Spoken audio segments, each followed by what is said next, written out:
So today, this is actually a three-part series that I'm going to conduct regarding to the mobile game development. So today we will put kind of a framework on the mobile game development and how we can create a career path on mobile game development. So let me share my slide deck. So for when I'm sharing the slide deck, I will turn off my video to save the bandwidth. And then if you have any questions, you can put them on the chat box, and then I will try to answer my best. Right? Okay, so let me share my screen a bit. As I said earlier, this is actually the first step of the mobile game development. So this course is intended to the people who doesn't have any idea about the mobile game development, or if you needs to brush up your mobile game development knowledge, right? So from there we will start. So today the agenda is to find out the history of the mobile gaming, how it started, and what is the size of the mobile game market. And when it comes to mobile game development, there are a couple of things inside of it. There are a couple of activities that we need to focus on that a lot of people are forgetting. Then we will discuss some of them, like designing, development, design, and analytics, and how to market your game, and the monetization, basically how you can earn from a mobile game, and what are the success stories or the case studies that you can find related to the mobile game development, right? So when it comes to the introduction, I'm as I said earlier, and as Sanjay told, my name is Kaling Gunawardhan, and I'm founder CEO for C Digital and C Games. C Digital is a company based in Bandaravilla for almost 9 years, and we have a couple of divisions that including mobile games, e-commerce, and a few other things. So the C Games is focused on mobile games specifically for the local and the international market, and we have a separate arm for creating web games like HTML5 games for companies for the brand engagement, and a couple of companies are using our services for their brand activation activities. So this is actually the history of the mobile gaming. So whatever the things that we learn, we need to learn a bit about the history is quite important. In 1994, the Tetris game released, right, in a mobile phone, right? So this was the first version of the Tetris game that a lot of maybe you guys have an experience of, like usually the old people have this experience how the Tetris game works. And in 1997, the Nokia, the most famous brand in the mobile phone sector, they have released a snake game, right? Even I had the experience, like I used to play this game from asking a phone from one of my relatives, right? So this is the first experience that we had, right? And all of these things changed when the App Store released in 2006 to 2008 period of time. The App Store released, right? The Apple App Store. So this is where the changes happened, right? Because of the Apple Store and because of the technologies created, then a lot of people can have a specific market, specific marketplace to put their products in the marketplace and sell through this channel. So this is where the turning point comes in when it comes to the mobile gaming. So even before that, we had all the TV games, like the console games. We had a few other gaming points there. But when it comes to the mobile gaming, this is where the turning point happened, right? So App Store is, the Apple App Store was released with 500 apps in 2008, right? And then after following the App Store, the Google Play came in after introducing the Android.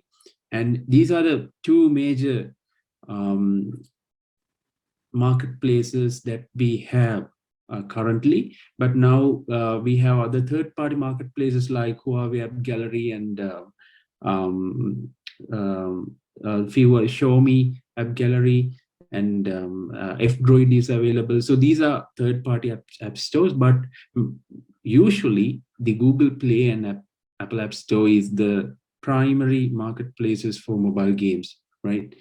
Um, so what is the mobile gaming market? What is the size of the mobile gaming market, right? See, like if you're diving, before we are diving into deep, we need to have an understanding that what is the size of the mobile gaming sector.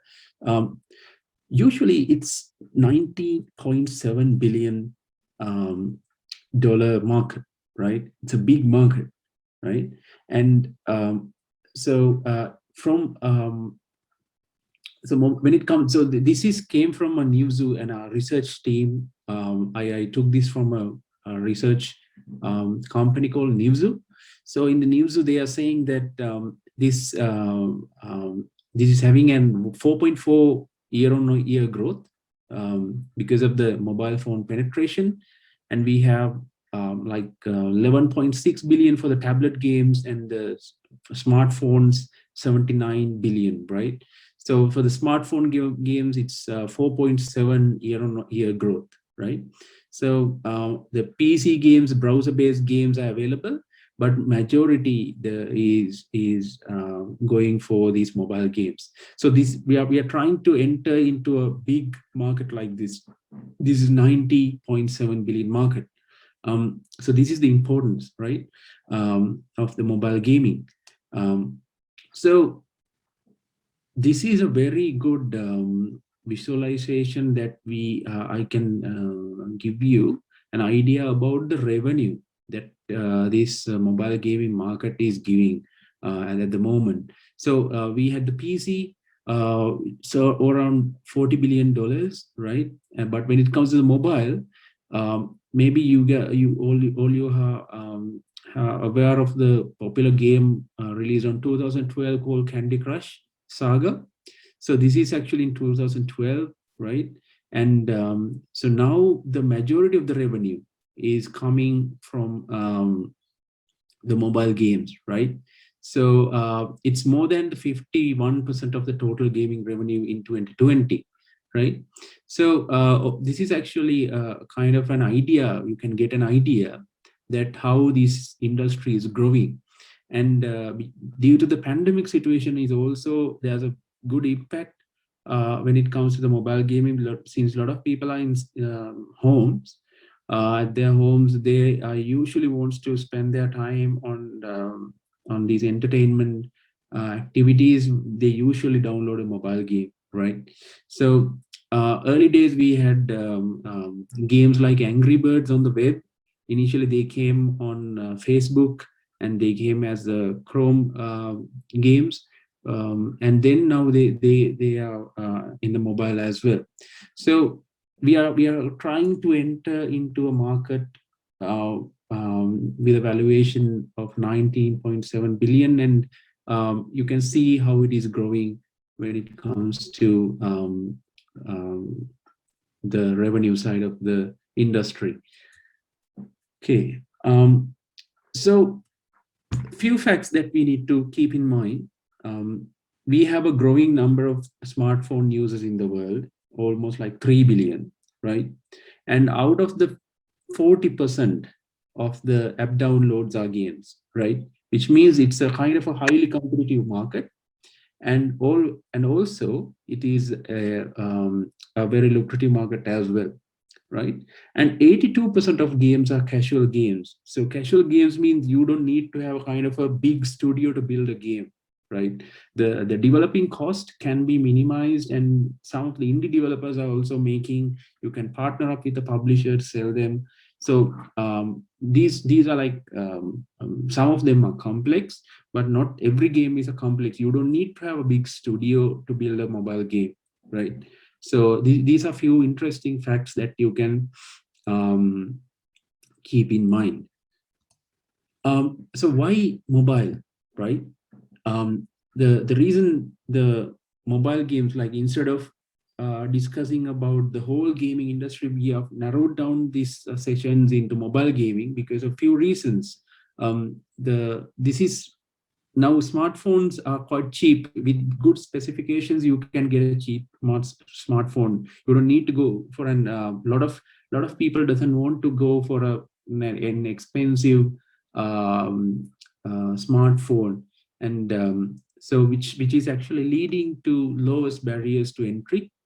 And now early days we had PC games and cafes, but now the mobile games are now trying to make an alternative for the PC games and cafes, and some of the games gives the same, almost the same experience to a certain level. I'm not saying the PC games or the console games are almost the mobile, like almost similar to the mobile games, but it is trying to give something like kind of a similarity when it comes to the experience. And comparing to the AAA games, like the AAA games are like the games that you experience on the console, having like big budgets in the companies, and it's kind of a big process. They will plan for 3 to 5 years for releasing a game. So comparing to that process, the mobile game development process is less complex, right? So if you have the capacity to do something, like you can release a game within probably in 3 months or less than 1 month as well. Um, so how to develop a mobile game, right? So this is also quite important. Um, uh, this is where the usually what we have seen is this is where the starting point for the indie mobile game developers. So they directly dive into the development of the mobile games. That is fine. So, but we need to understand um, what are the areas, what are the things that in the development sector. So when it comes to the web games, we can use HTML5 for writing a mobile game, and we can use Java, C++, or C Sharp for pure languages for Android, for making a game. Or when it comes to Swift, which is related to the iOS Apple ecosystem, you can use these two languages for building a mobile game. Or you can go with the game engine. So now we need to understand what is a game engine is. So game engine, we will discuss what is a game engine, right? So for the above three, the HTML5s, Java, Swift, all you guys can build a game without using a game engine. That is fine, right? So if you go with the C++, some of the games like Candy Crush, they are using their own framework to build their games based on C++. um, so that is actually kind of a bespoke scenario that you can imagine. So these things, it depends on the developers um, um, likes. But for all of the above three, you can get free resources from the internet on how to make games. But this workshop series is not focused on that. We are focused on mobile game development based on a game engine, right? So then we need to understand what's a game engine is, right? So when you're building a house, you need to put a basement, right? So likewise, when it comes to a game, games are having a lot of components inside of it. You need to integrate the design, you need to have the logic inside of it, you need to have the AI, audio, so everything, and the physics most importantly. Like if an object falls down from the top, it needs to be adhere to the natural rules of the world. So then physics, we need to put the physics as well. So all of these things are different areas. So if you are going for all the previous languages that I told you about, you need to do it them manually. So game engine is basically a framework or a basement for easing the development process of the game development. So that is the reason that we are discussing about the game development, game engines, right? So when it comes to the game engines, there are a lot of game engines out there, but we will discuss one specific game engine because of few reasons, right? But for the moment, you need to keep in mind that game engine is a framework for game development, which is helping us to handle features like graphics, audio, logic, and physics, AI, and networking. So these are some of the areas that we can understand when it comes to game engine. So how game engine works. So before I'm conducting my presentation, there's a very interesting video that I would like to share you to understand how a game engine works. So let me games you've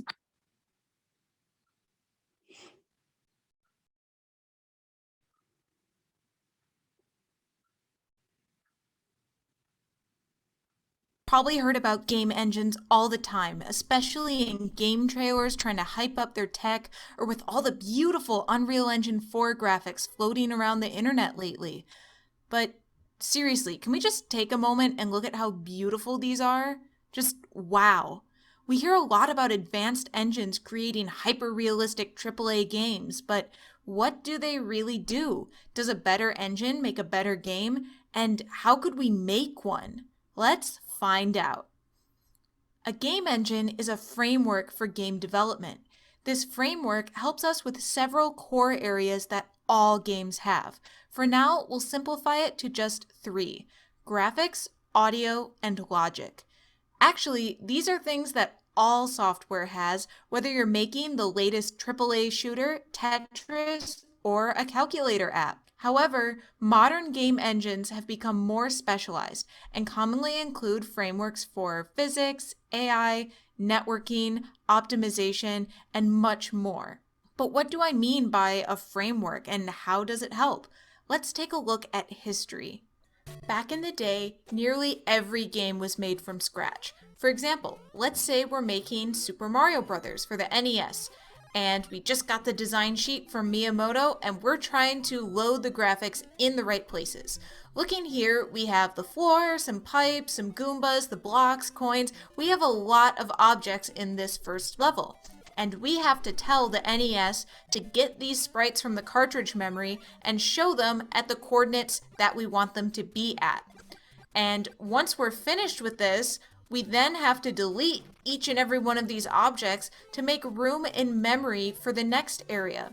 So we have to make sure every time we create a new object, we also find and delete every Goomba, coin, and block one by one. Now, this would be a lot easier if we had a system that could keep track of these objects and automatically free them once the next level starts to load.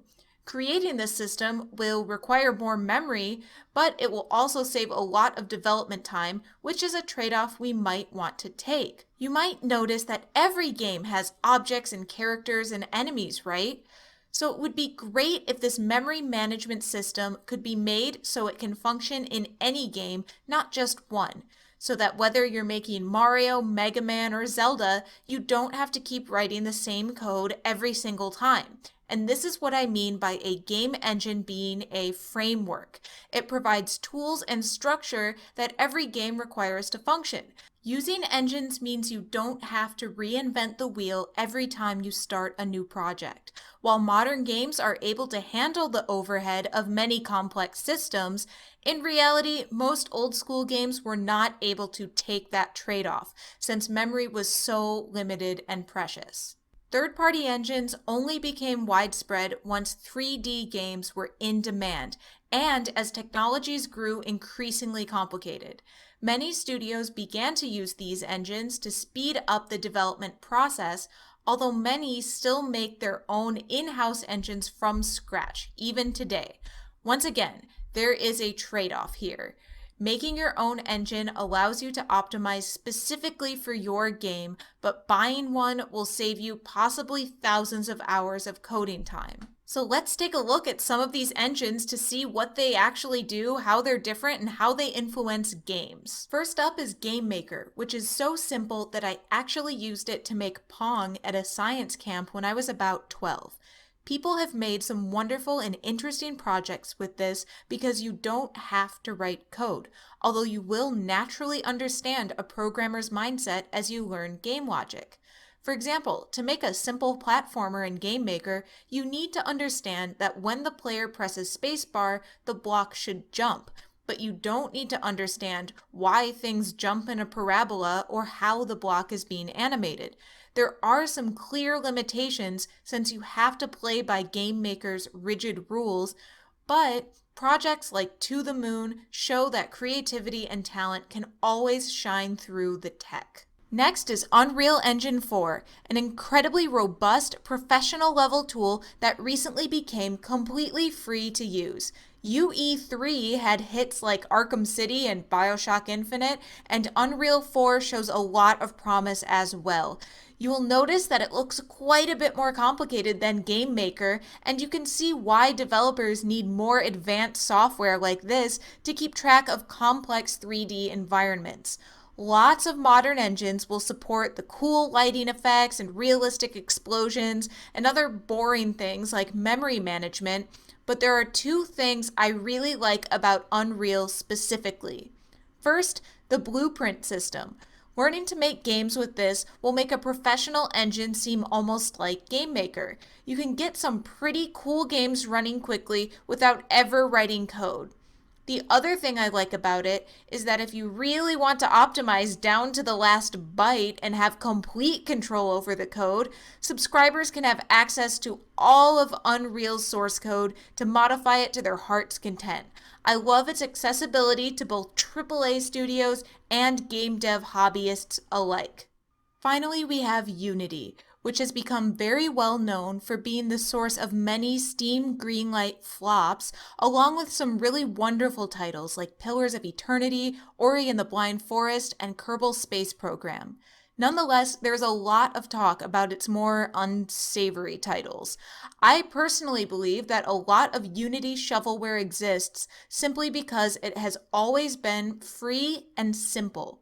It supports higher level languages like C# and JavaScript and has many tools that allows developers to bypass coding altogether. Unity has also accumulated a bustling community with tons of free tutorials, assets, and content, making it many young creators' first engine. I personally started with Unity before Unreal, so I'm more fluent in it, meaning I'm able to sketch out game ideas way more quickly, and I'm able to create a lot of content in a short time. Similarly, all of these low barriers to entry result in a huge number of gaming projects in the world at large, of which only a certain percentage will be legitimately good. This is probability's fault, not Unity's. In any case, all of these are wonderful tools that help you make games. Everything I mentioned here has an excellent free version that you can download right now. So if you've always wanted to try making games, you can pull up a tutorial and start making one in only a few hours. So now we have a basic idea of what engines do and how they might affect games differently, but could we make one?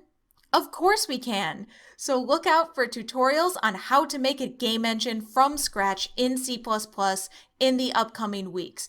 As always, everyone is welcome to try, regardless of experience, but this is an excellent exercise in understanding how games work down to the last byte. Also, check out our community game. You get 24 hours to make a contribution to a Unity project. Okay, so that's about how the games are working. So let me share my screen again. Um,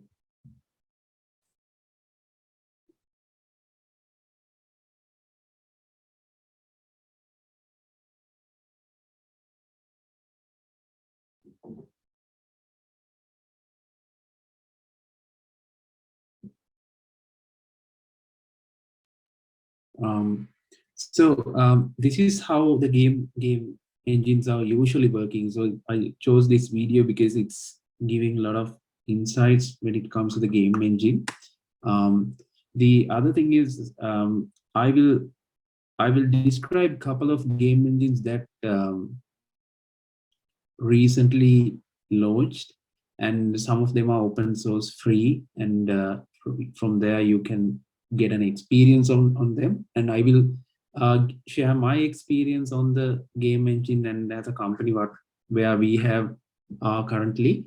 And um, so definitely we will discuss about the game engines more as well, right? So these are a couple of popular game engines that you can get hold to. So so if you're interested on building, so there's a game engine game platform called Facebook Instant Games on Facebook. So if you're interested on building Facebook games, one good choice will be Phaser. So Phaser is a game framework based on HTML5, or an open source one. You can download it from there. And there's another game engine called Cocos 2DX. So this is actually a very mature framework based on designed from C++ and very well designed. Um, so the like for like hardcore games developers, you can use the Cocos 2DX, but the compilation time is bit high. So for you won't get any chance when it comes to managing the memory, and if you there's no GUI or for making the game when it comes to Cocos 2DX. So you need to do it by in your own way. So it's basically a very powerful framework, but it takes time to get hold on that onto that. And so recently they have released another version based on the Cocos 2DX called Cocos Creator. So it's actually a free version as well. And this is mostly for building the web games and HTML5 games. This is also really good game engine that I can recommend. And Unity. So majority of the indie game developers are using Unity because of few reasons. Number one is it's free to a certain extent, and the other thing is it's having a lot of features, and the support for the third party libraries and SDKs. The Unity support is quite high, and you can use C# for developing the Unity. So for the second version of this course will be mostly focused on the Unity, right? And there's another engine called Unreal Engine. It is also a powerful engine, but most of the time it is using for um, big games. And this is also quite a good engine. And there's another version engine called Cry Engine. It is also based, mostly it is created for building AAA games, and one of the powerful engines in the world as well. And maybe there's a game company called King. So King is the company behind the Candy Crush. So King, what they have done is they acquired a game development company called game engine called Default. And so Default is basically a free game engine with a scripting language called Lua. So the Lua is a scripting language, and Default also quite promising. And when it comes to the monetization, it doesn't have the good support for the monetizations, but Default also good. And the Godot is a open source engine. It is having their own gaming scripting language, and their visual scripting language is also there. Like visual scripting means you don't need to write codes; you can connect them and run your own game. So, and there are many other game engines as well, like Construct and a game creator. So there are a lot more game engines out there. If you do a Google search, you will find these things. But we are in this section. What we're going to do is we will discuss more about the Unity game engine. So let me give my experience when it comes to Cocos 2DX. Still, I like the Cocos 2DX because of few reasons, because of the memory optimization, the game size, everything can be um, configured from the very bottom level of the game. So, but the problem is when it comes to developer hours, it takes a lot of developer hours to build game using Cocos 2DX. So we used Godot as well. Godot is free and the scripting language is quite friendly as well. But again, when it comes to third-party SDKs, it takes a lot of time for get the support from them. And since it is an open source project, the support you cannot guarantee. But the default is also looks like the same, but it is also improving quite well. So we haven't experienced the Unreal or the CryEngine, but we did games using Godot, Default, Unity, Cocos Creator, Phaser, Cocos 2DX as well. So it is kind of a journey. The reason that I'm telling you my experience is this is a journey, right? You need to find what is your um, most important or the game engine that you like for you. So then you can move forward with the game engine that you like, right? So it's a journey just to have an experience on the game engines. And this is how we have find out what game engine suits better for our work. Um, so now we have kind of a brief idea about the design, development. And now we need to understand one of the most important um, areas of the game development called design, right? So the design is important because of few reasons. So even though you know how to program a game, it doesn't guarantee that it will be succeed when it comes to when we are publishing into an app store or Play Store. So the design plays a big role when it comes to mobile games, right? So there are a few options, right? Um, um, I chose two options, right? So design, the option A would be, so if you have an idea, you want to make a game, then you will choose whatever the tools that you are available at your disposal. Then you will make a prototype. Maybe it's a video, maybe it's a minified version of the game, and you will based on the prototype, you will build the game and testing and launch. So this is the kind of a traditional approach for when it comes to mobile, for any game launch. But this is kind of a risky design approach when it comes to mobile games because of the competitiveness and how the gaming market is working. So if you have big budgets and all, then definitely this will work. But usually for indie game developers, this is kind of a risky path for test. But if you have the interest, go and do it, then you will get the experience. So the option B is something like this. We do a pre-test, right? So pre-test in the sense it's a kind of a market research, understanding what are the top charts are and how the games are moving and going upwards and downwards. What are the recent trends of the games, right? So this is kind of a market research on the mobile gaming, because the mobile gaming is having number of areas, number of different subsections. So from there we can find a niche for making a mobile game. So for that you can understand how the mobile games are working based on the top charts and the game research, right?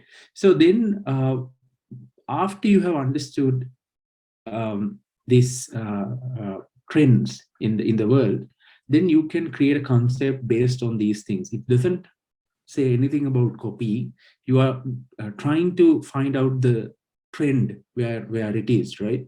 And then what you're going to do is you will test these game concepts by putting gameplay screenshots, right? Mock-up store pages, ads creative. Like if you want to put a kind of a cheap advertisement in the Facebook with limited amount of money, you can put it and see how the audience is like for the game. And so this is kind of a concept testing stage. So the reason that we are having these kind of a testing stage is to reduce our development costs. So even up to this level, we haven't done anything related to the development. We just use the market research. We now did kind of a gameplay screenshots, and some of them are videos, and we can have mock-up store pages, and then we are running the game a test whether the audience is like for the game, right? Then we will do a bit of an extensive test. From there we will understand whether the audience is interested on the game or not, right? So so this is actually the most important part when it comes to the modern mobile gaming um, development, right? So most of the games are not following these things, and this is why the games are failing when it comes to the app stores and play stores, right? So the testing in this design approach, the testing plays a major role, right? So I will describe a couple of tools that you can use for doing this kind of research, and you can follow them for doing your own research. um, so when it comes to mobile games, there are a number of genres that we can think of. So this is coming from a popular website called Game Refinery. So they build a taxonomy around the mobile games. What types of mobile games are available? So when it comes to puzzle, we have action puzzles, we have board games, we have bubble shooters, we have match three puzzles. So match three puzzle is the example for um, Candy Crush, right? And a few other popular games around that. So match three puzzle is a very important thing. And word games are available. So these are puzzle games, right? So and one of the most lucrative game genre is the puzzle game as well. And lifestyle games are available, like the interactive story games, like the narrative games, music games, right? And we have AR games. Um, we have arcade games like platformers, shoot and beat them up, and tower defense games like um, Plants versus Zombies is one of the popular games related to the tower defense game. And recently, there's a trend in the hyper casual. We will discuss what are the hyper casual games are and how you can enter it. Even in the hyper casual games, there are a couple of subgenres are available, like puzzle, tap, steer, swipe, IO games, and other games, right? And the simulation is also available. There's a interesting game called Idle Miner. So Idle Miner is based on the simulation. It's an idler game. And we have RPGs, we have strategy games, shooting games, casino games, right? So a lot of games are available like this, right? Game genre. So you need to find what kind of game that you're targeting, and whether it's there's an audience, existing audience that you have already have in the app stores and play store. So this is why I'm insisting on doing a market research before you are diving into straight into mobile game development. So this is I'm just giving a kind of an at a glance view about the types of game genres that available in the at currently, right?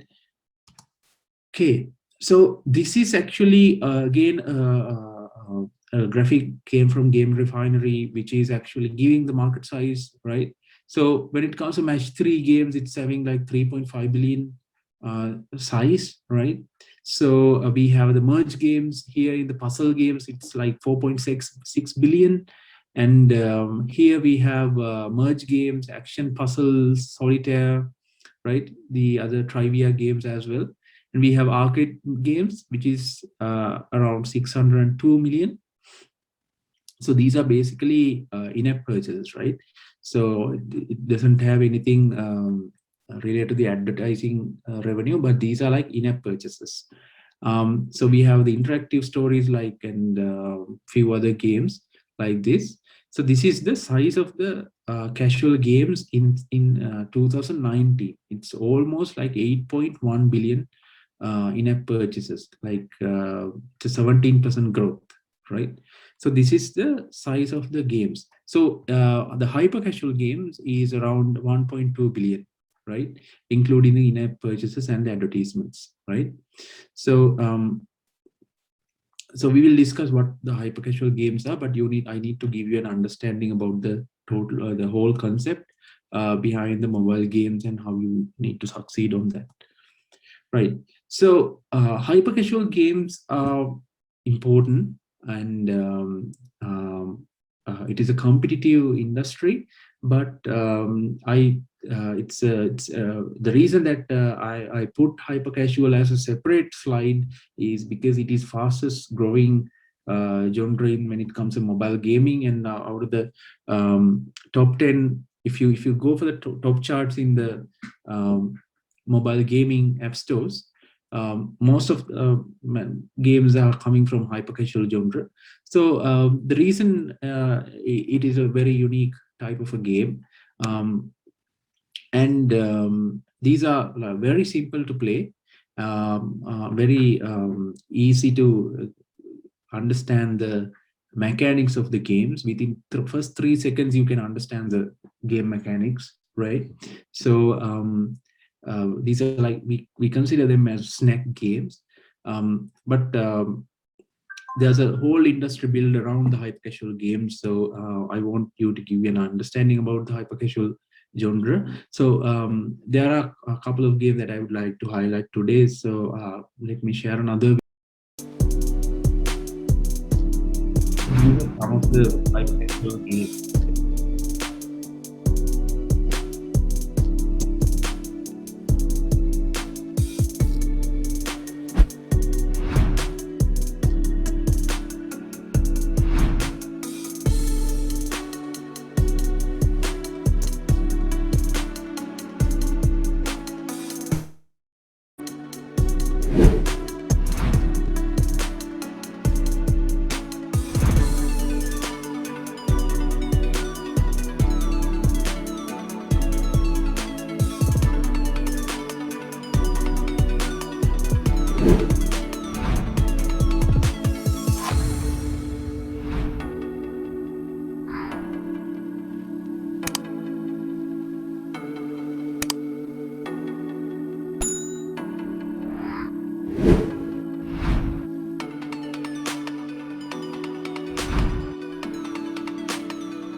Okay, so that's about the hyper casual games, kind of an interesting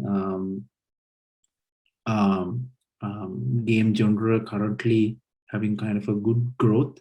Um, so so let me continue from there. So if you're interested on the hyper casual games, we can have kind of a like separate session on the hyper casual games and how you need to focus on the hyper casual as well. But for the time being, just know that there's a very fastest growing genre available called hyper casual games. Um, so if you're interested, go and check on the YouTube links, and I will share my slide deck as well. From there, you can find a couple of links as well. And so now we need to understand kind of a thing what has happened when it comes to COVID-19 and related to the mobile games, especially for the hyper casual games, right? So hyper casual games, the proportion of the so this diagram is coming from a game App Store analytics tool called Sensor Tower. From the Sensor Tower, we got the understanding about when it comes to the hyper casual, it is gradually having a lot more downloads comparing to the other game genres, right? So it's when it comes to 2020, it's like 31% from the total game downloads, right? Um, so this is the importance of getting an understanding about the hyper casual games. So we will discuss what is the how we can get on to the hyper casual games, and of course you can go for the other mobile games as well. It's totally up to you, but we will discuss a few approaches on the mobile game development as well.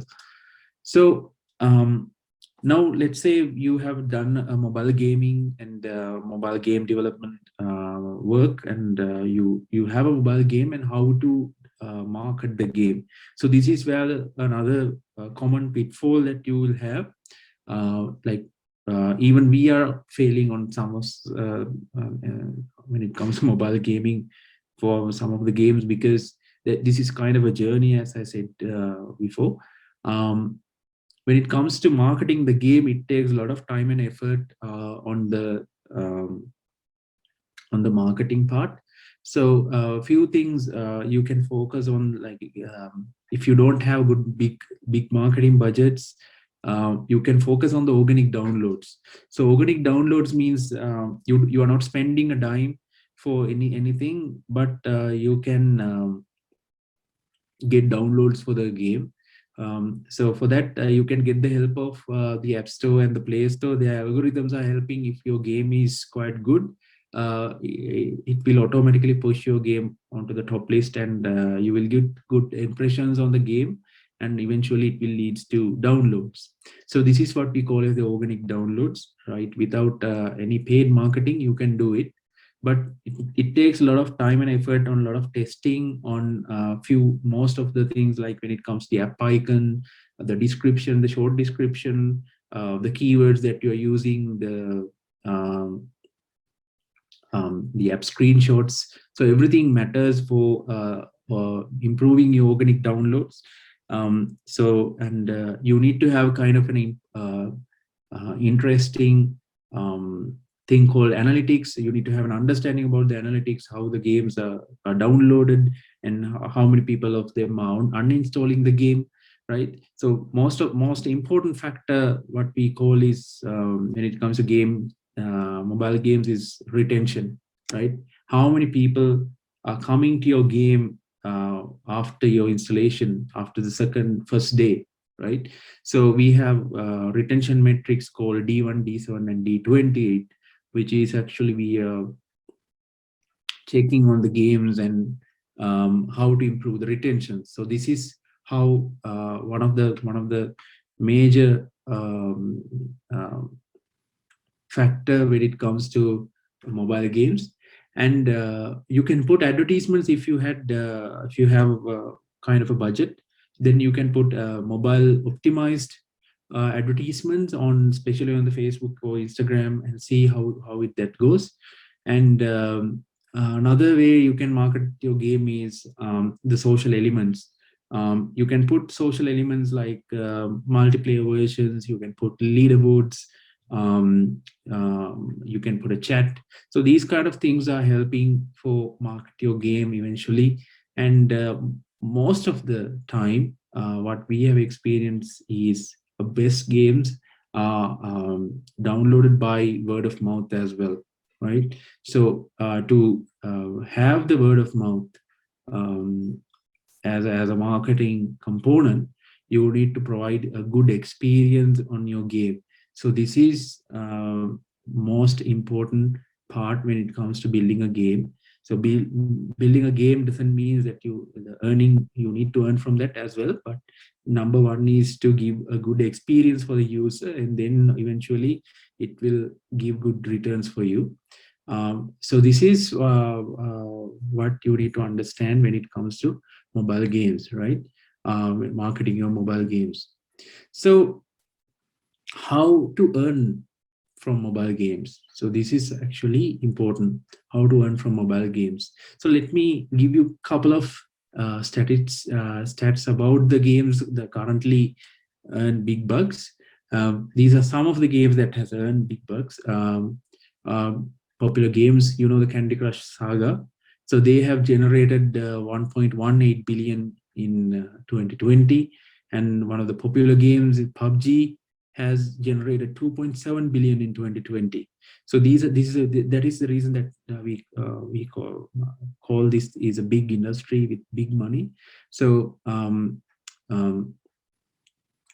there are a couple of ways you can do earn from the mobile games, right?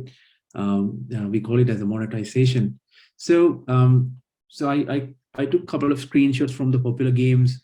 So this screenshot is coming from a game called Cut the Rope, which is initially it came as a Chrome web game, and now it is having a mobile version as well. But so they have these powers with for with dollars, right? Um, dollar value, so they can have it like this. So the in-app purchases can be used for purchasing hard currencies and soft currencies. Hard currency means like it is not coming like every time more frequently. It is a less frequent currency in the game. And there's another currency called soft currency, which is like coins, right? So if you're playing a level, and eventually you will have um, um, coins like 500 coins at every level. But if you want to skip that level, you need to use a gem. So a gem is definitely a hard currency. You rarely get this kind of objects in the game. So then you can use powers, or you can use clothes, or you can use any other material that you can sell inside of the game can be utilized as an in-app purchase.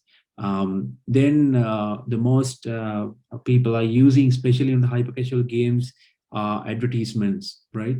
Um, Advertisements are helping us to monetize the game, but it is also takes a lot of time.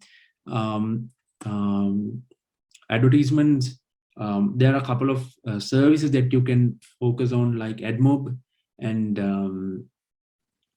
Plugin, Iron Source. Those are a couple of game advertisement platforms that you can use for monetizing your game.